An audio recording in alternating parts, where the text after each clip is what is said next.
Thank you, Zane. Welcome, Judeena. Hi everyone. Welcome to the stage, Judeena. Thank you. Lovely to have you here. Lovely to be here. It's great to be in New Plymouth. It's my first time here and I've had a great time. Both Sophie and Alana have been wonderful hosts along with Louise, so it's been a really, really cool time to be here. Great to have you here. Judeena, you now work in Canterbury. Yes. But you're an Auckland girl and you're a structural engineer. That's correct. But you've decided, well, you've been sent to Canterbury to be part of the earthquake recovery programs down there and the rebuild. Yeah. So talk to us about that. Yeah. So I grew up in Auckland. I went to high school in Auckland and then university. I decided to go down to Christchurch to work on the rebuild, and part of the reason for that was I just wasn't really finding the engineering work that I was doing in Auckland very fulfilling. I don't know if people are familiar with what structural engineers do, but very high up structural engineers get to do cool stuff like design bridges and multi-storey buildings, but unfortunately graduate engineers get to do stuff like design foundations for light poles. Really exciting stuff. And so when the opportunity arose to go down to Christchurch, I'd always been interested in going down to Christchurch, especially since the earthquake happened, and so I kind of seized upon it. I couldn't turn it down to go down and help fellow New Zealanders. I was in a profession that I was in a position to help them, and so yeah, I've been down there now for kind of 15 months, and I'm really enjoying it. It's great. It's a great city to be in, and great people to be working with. Residential stuff is moving faster than commercial stuff, but I mean it's going to take years and years and years for the city to get back to what it was. Judeena, part of the opportunity of moving to Canterbury meant that you were able to become part of the Canterbury Rose, part of the Irish society down there. Yeah. So is it a good, strong society in Canterbury? Well, actually, I have may have heard them last night. Several supporters have come up from Christchurch, and in fact, most of them are Irish because before the Celtic Tiger kind of had its downfall, obviously in Ireland there was a big emphasis on kind of construction. And so a lot of my friends who are here today are engineers, quantity surveyors, or work in construction. And unfortunately, when the global financial crisis hit, there's not a lot of work in Ireland for them. And so they've been forced to leave, unfortunately. I think some of them are glad to be here. Yeah. We're pleased to have them. We're pleased to have them, exactly. So I think the Irish society was getting to a point, as I understand many Irish societies are, where they're starting to lose kind of following from the younger members. But the Christchurch Irish Society's just had this massive injection of all these young Irish people who have just immigrated to Christchurch, which is fantastic. So the Irish Society down there is doing really well out of the immigration, and I guess it's the silver lining to the black cloud of the earthquake is that, you're getting all these people coming back in and kind of re-establishing those roots that have been there for so long. Good, Judeena. Now, have you got family here tonight? Yes, I do. I have my mum, my dad, my brother and my sister-in-law, and their 3 kiddies are hopefully asleep by now, somewhere over there. So let's talk about your ancestry. Your Irish ancestry comes from your dad. Yes. But your mother is Samoan. That is correct. Right. Yes, so Dad is from County Louth, which is known as the Wee County in Ireland. It's the smallest county. And he immigrated over in 1960. Initially to Christchurch, so it's kind of gone a full circle that I'm now in Christchurch and now representing Canterbury as the Rose. And he initially worked on the Littleton Tunnel and then the Manapuri kind of hydro project, then moved up to Auckland, and there's a whole lot of Irish contractors around the same age as him who are kind of infamous in Irish society in Auckland. And he ended up meeting Mum, and for some reason they're together. I have to say Dad must have been a much more charming man in his younger years.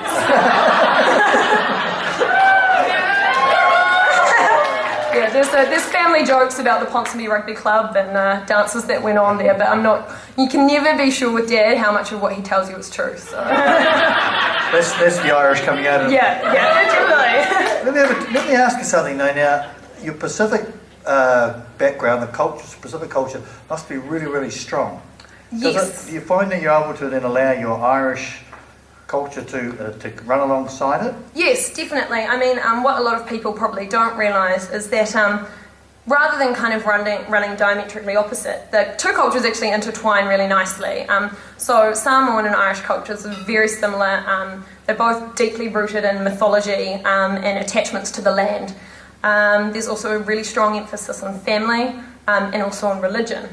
And so for me, while the cultures kind of manifest in slightly different ways, they're actually the same culture, pretty much, and it's a focus on people and a focus on family.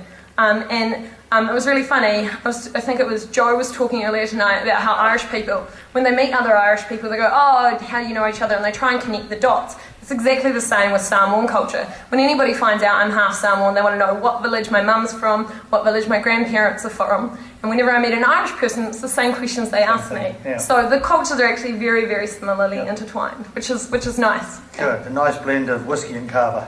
Yes. Righto, now let's go over Taro and here. potatoes. Talk about where your dad was born, and have you been back to the islands, to Samoa? I've been back to, Mum and I have managed to go back kind of several times, and I guess the advantage with Samoa is it's a little bit closer to New Zealand and therefore a little less expensive. Unfortunately, I haven't been to Ireland But yet. you have some aunties over there? Your Yeah. dad and sisters are still there? Yeah, so Dad comes from a family of 9. Unfortunately, he's the last surviving male in the last kind of 5 years. 2 of his brothers passed away. But he's still got his eldest sister, Rosaline, and she's kicking strong. She's in her 80s and she's still ruling the family. So she's still well. And he's got 3 younger sisters who are scattered between Dublin, Carlo and Nevin.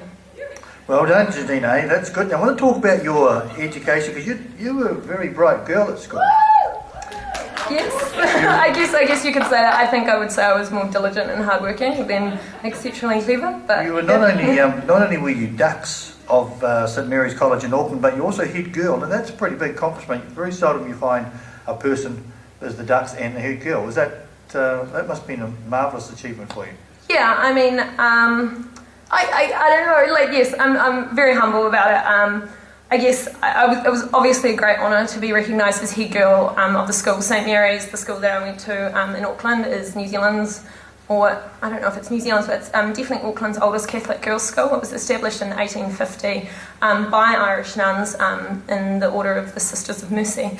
And the school, I had an incredible time at school. I really enjoyed the school, and it taught me great things about social justice and compassion and kindness, and so it was a great honour to be head girl there. I had fantastic teachers, and I think they have a lot to do with why I was able to achieve so well. And I have a fantastic family. My mother is the kind of woman who, if I'm studying until 3 a.m, will stay up until 3:05 that morning to make sure I get to bed. To make sure that My mother used to do that. I'm relaxed, and she's making me cups of tea, and the poor woman was running out for ink cartridges, at kind of 3 p.m. on Sunday while I'd be frantically typing away assignments and stuff. So, any kind of achievement, I think, for any individual, it never comes just from themselves. It's always from their families. Support people. Yeah, and the people around them. That's lovely. Now, also, apart from being a brain box, you were part of the Youth Parliament in Central Auckland. Yep. You got a scholarship for the University of Auckland Scholarship. You got a University of Auckland Engineering Kickstart Scholarship for Pacifica students. The University of Auckland Mentor for Scholarship students, and the University of Auckland Tuakana Mentor English Department, mentoring Maori and Pacifica students. Yes. So you actually put a lot back, don't you? Oh yeah, no, and I think that's part of kind of, well, I guess that's something Mum and Dad have always taught me, particularly Mum, she's a social worker, and so I guess, whatever you get out of a community, whether it comes from people individually or just from their existence, I feel it's really important to put back in where you can. So part of that is obviously Māori and Pacifica people, particularly in New Zealand, they achieve well below the national averages. And it's not because there's not the talent there, it's because there's not the resources or necessarily the family support, the knowledge, the understanding to encourage those kids to kind of go for higher kind of accomplishments and stuff like that. So, I feel privileged that I can actually help that because, those kids are already brilliant to start with and they just need that little bit of encouragement. Good stuff, Judeena. Well done, and good luck with all that stuff. Now, also, among all this good stuff, you're a rollerblader. elbows and knees and kicks. Yeah. So The aggro there, is that the Irish or the Polynesian coming out in you? that's the fact that there's limited social activities available in Christchurch. So you have to make do with what you can. Unfortunately, rollerblading was actually a really poor choice of sport in Christchurch because there are not any flat roads pretty much anywhere. So there's a stretch along Sumner Beach. It's about 100 metres long, but I make good use of it. Unfortunately, back and forth, and I get my elbows going, check out the surfers. So yeah, it's good fun. Okay, let's move on now to some of the things you've done. Now, you've actually, apart from doing your travels and all that, you've done some overseas stuff through Cambodia and Vietnam. You did some charity work over there or some. Yep. Tell me a little bit about that. So when I left university, I don't want to go and work straight away because I did a conjoint degree. I did engineering and also an arts degree, and in my arts degree I did English and history. So I had quite a heavy course load, and I wasn't quite ready to go straight into full-time work. So mum and dad and I kind of came to this agreement that if I worked really hard and saved kind of a portion of the money, they would kind of top up the extra portion, giving me the opportunity to do some travelling. Mum wasn't really keen on me going by myself, to be honest. But I kind of sweet-talked dad and then hoped he would sweet-talk mum. That's kind of what happened. What daughters do, they work. Yeah. And so, I was lucky enough to go to Cambodia and Vietnam. So I volunteered in Cambodia for 8 weeks. And I worked for an NGO called Making a Difference for Good. And what they focused on is sustainable kind of volunteer projects, because quite often what happens with agencies, they go with the best intentions, but they go and put up these really highly technological kind of solutions that aren't really appropriate for rural or developing nations because they can't fix the things that they put in there. And so the whole philosophy behind this company is that they would use indigenous products and indigenous methods. And so they built these sanitation units that meant that human waste could be recycled and used as compost in rice crops, which was fantastic. So that kind of solved some kind of sanitation and ill health issues in the village, and also kind of contributed back to the way they made money. And we also set about encouraging further nutrition in the village, so diversifying from just rice crops to some fruit crops and also into amaranth crops. And we also worked with the children, so I learned a bit of Khmer, which is the Cambodian language, and was lucky enough actually to learn a lot about the kind of Pol Pot regime in Cambodia as well. Okay, so quite a rewarding time, I would imagine, Judeena. Definitely. Now, you'd read a lot, and it doesn't surprise me when I read you read a lot of political stuff. Yes. You see yourself perhaps in the future, maybe that's something where you'd like to go? You obviously have you like to look for the disadvantaged, shall we say, with like the Cambodian and the kids that you work with and your mentoring and stuff like that? I'm not really sure, to be honest. I don't know if politics is for me. I don't know if I'm quite cut out for kind of, I wouldn't say treachery, but I'm very terrible at lying, so I don't know how long I'd last. Not to say that our politicians are liars. Good idea. We haven't got any here tonight, so we're quite safe. Okay, good. All right, now you watch a bit of tennis and that sort of thing, and you did play a little bit of rugby, not very well, I understand. No, terrible. And you've started rowing with your social club down in Canterbury. Yeah, so our hub's really social. Basically, the average age of the engineers in our hub is about 20, 26, 27. And so all the social activities we kind of do are quite sports focused. So we did paintball and surfing and stuff. And so we've just started rowing, which is really great fun because rowing, as probably everybody knows, is quite an elite sport. So you only really get to try it if you go to one of the schools that kind of does rowing. Yep. So it's fantastic. So we're getting everybody out on the water. We've got 2 8s going every Tuesday and Thursday morning, 5 a.m. Not so good, but being out on the water, it's really fun. It gets everyone together. We've got, from our kind of 22-year-olds all the way up to our big boss, kind of rowing in the boat, and it's real good fun. Everyone gets into it, so it's great fun. Yeah. Now you dislike turbulence in flights, and I can understand that. You love Neil Diamond, and you're a Frank Sinatra fan. Yes. Right, and tell me what you like about, apart from the early morning starts, Christchurch and the challenges. What's so special down there?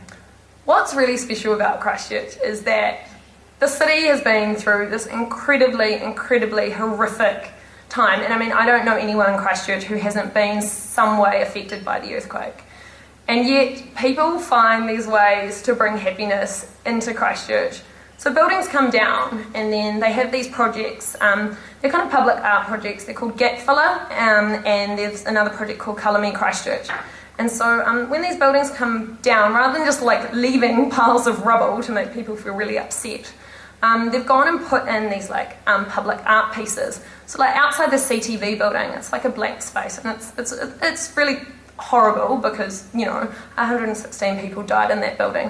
But the way they've ended up commemorating them is they have 116 white empty chairs just opposite the site. Yeah. And so it's phenomenal. It's this really public art space. They've turned something really negative into something really positive. And I guess... it's really the people that you love, isn't it? That's the people. It really is the people. And I mean, you know, I go into houses every day. Well, not every day, 2 days a week. And, you know, I get a range of homeowners. But, you know, I have to say 95% of them are the nicest people, and they sit there and they say, oh, I'm not that bad off, you should be helping other people. And these are people who don't have working toilets and haven't had for 2 years. So, I mean, I don't know if you could get that in many places in the world. Very unselfish, isn't it? Yeah, and I have to say Christchurch has done really well. Hillary Clinton is a friend of yours, obviously, or a model of yours, or someone you would like to meet, or you like to, as a mentor maybe, perhaps? Yeah, she's a really interesting person. I think to have been the wife of Bill Clinton and have to go through the Monica Lewinsky scandal, and actually to overcome that and not be the victim that the media kind of wanted her to be, to actually go on and proceed with what she wanted to be, to potentially be the first female president of America, to go on under the Obama administration to be the Secretary of State. And, you know, she's achieved so many things, women's rights, empowerment of underprivileged people. I think it's incredible. You know, the media could have had such a big role in just kind of tossing her to the sidelines as, you know, the woman who her husband, you know, cheated on her while he was president. And she's gone on to, like, be so much more than what Bill Clinton did to her. So I think that's really impressive. Good on you. Well done on that. Now, what was I going to ask you? Some other final thing? Yeah. Becoming the Rose, I guess it's going to have a lot of significance for your dad, because of the Irish side, but for Judeena. For me, I guess it's been a really big journey in terms of developing confidence, kind of coming to terms with who you are and being happy with that. And I think that's quite a hard thing to do as a young woman today.